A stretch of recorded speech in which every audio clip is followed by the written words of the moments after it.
알기 쉬운 생활법령 이야기 시작해 보도록 할게요.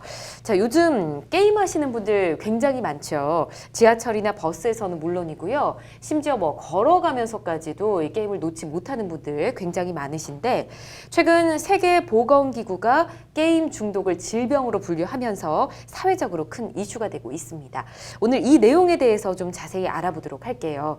자, 우선 청소년 자녀분들이 있으신 이 변호사님, 게임에 대해 좀 잘 아실 것 같은데 혹시 자녀분들도 게임 하십니까? 예, 엄청 많이 합니다. 많이 하는군요. 어느 정도로 하나요?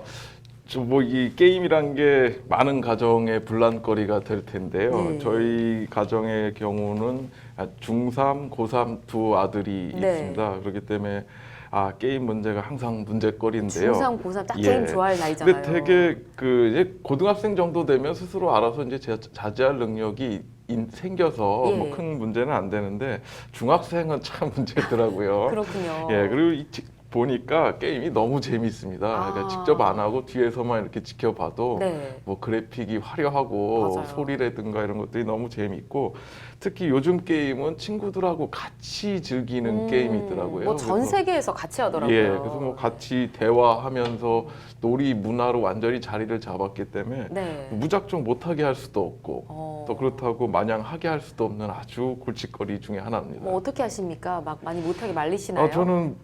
저는 뭐 알아서 해 이런 스타일이고요. 주로 엄마가 야단치죠. 그렇군요. 네, 아주 모범적인 가장의 모습을 지금 말씀을 해주셨는데, 김보람 변호사님은 아직 자녀가 어리니까 그럴 일은 없을 것 같고요. 이렇게 게임을 잠깐씩 즐기는 정도라면 게임 중독이라고 표현하지는 않을 것 같습니다. 근데 WHO에서 게임 중독으로 지금 분류를 했잖아요. 이 기준이 어떻게 될까요? 네, WHO에서 이제 게임 중독에 대해서 정식 명칭은 게임 이용 장애인데요. 그 기준을 한 3가지 정도로 제시를 하고 있어요. 보시면 첫 번째로는 게임에 대한 통제 능력 부족. 그러니까 게임을 하고 싶은 욕구를 참아내지 못한다는 의미이고, 그리고 두 번째는 다른 일상생활 활동보다 게임을 최우선시하는 거죠. 그리고 세 번째는 게임 때문에 문제가 생겨도, 그러니까 그것을 아마 본인 인식을 해도 게임을 중단하지 못해서 가족이나 사회적이나 그리고 교육적, 직업적으로 어떤 문제를 일으키는 그런 상태를 의미하는데요. WHO는 앞서 말씀드린 이런 3가지 상태가 12개월 이상, 그러니까 1년 이상 지속이 되면 일상생활 관련 기능이 심각하게 저하가 될 때 게임 이용 장애에 해당된다, 이렇게 기준점을 마련하고 있습니다. 그렇군요. 말씀 들어보니까 이제 적절한 기준이다라는 생각은 들긴 합니다. 어린이나 청소년들 보통 게임 중독 문제가 심각하게 얘기가 나올 텐데, 게임 중독 예방을 위해서 우리나라도 이미 법으로 좀 규제를 하고 있는 걸로 알고 있긴 하거든요. 예, 그렇습니다. 이제 가장 대표적인 것이 이제 샷다운 제도인데요. 청소년들의 인터넷 게임 중독을 예방하기 위해서 2011년부터 시행된 제도입니다. 16세 미만의 청소년에게 오전 0시부터 6시까지 심야 6시간 동안 인터넷 게임 제공을 제한하는 내용입니다. 인터넷 게임을 서비스하는 업체들은 이 시간대에 본인 인증을 통해 연령을 확인한 뒤 청소년의 게임 이용을 강제로 차단해야 합니다. 그리고 2012년부터 만 18세 미만 청소년 게임 접속 시간을 본인이나 부모 요청에 의해 제한하는 게임 시간 선택제가 시행되고 있고요. 2014년 2월부터는 고스톱, 포커 등 웹보드 게임 이용자의 사용 금액 시간을 제한하는 규제를 시행했는데요. 월 결제 한도를 30만 원, 1회 베팅 한도를 3만 원으로 제한하고 하루 손실액 10만 원 초과 시 24시간 접속을 차단하는 것이 주요 골자입니다. 그러나 업계의 반발로 2016년 3월 월 결제 한도를 30만 원에서 50만 원으로 높이고 1회 베팅 한도를 5만 원으로 올렸습니다. 그렇군요.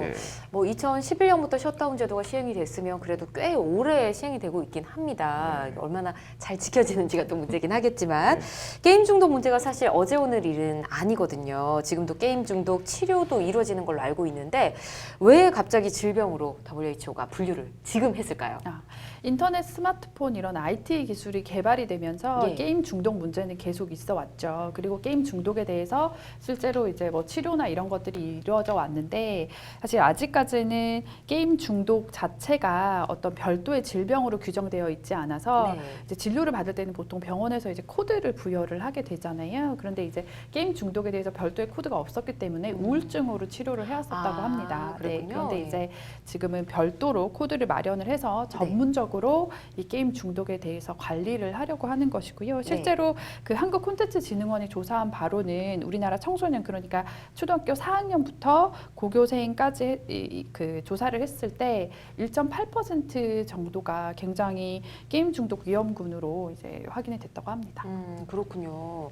자, 이제 뭐 질병으로 분류를 하면 질병 코드가 나오기 때문에 조금 치료가 달라질 수도 있겠다라는 생각이 들긴 하는데 질병으로 규정을 하게 되면 게임 중독 뭐 어떤 점들이 달라질까요? 예, 그동안은 이제 게임 중독 환자가 얼마나 되는지 이제 알 수가 없었습니다. 그러겠네요. 예, 게임 중독 증세를 보인 이들이 이제 병원을 가게 되면 예.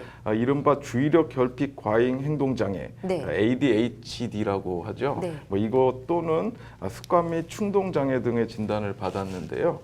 질병으로 규정이 되면 정부가 이 게임 중독자 수를 조사하게 되고 네. 그에 맞는 대책을 마련하는 근거가 될 수 있습니다.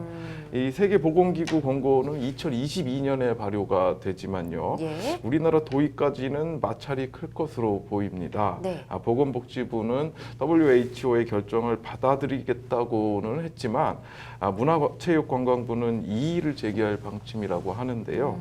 게임 업계도 게임 사업에 타격을 받게 되니까 예. 반대의 입장을 취하고 있고 게임 이용자들은 정신과 환자로 낙인 찍히는 것이 불쾌하다는 반응이라는 거 해서 도입까지는 여러 진통이 있을 걸로 예상이 됩니다. 그렇군요. 예. 알겠습니다. 자, 세계 1위의 게임 대국이라 불리는 우리나라죠. 이 게임 중독에 대한 뭔가 대책이 좀 필요할 것 같은데 앞으로 어떤 해결책들이 좀 제시가 될지 계속해서 지켜봐야 할 것 같습니다.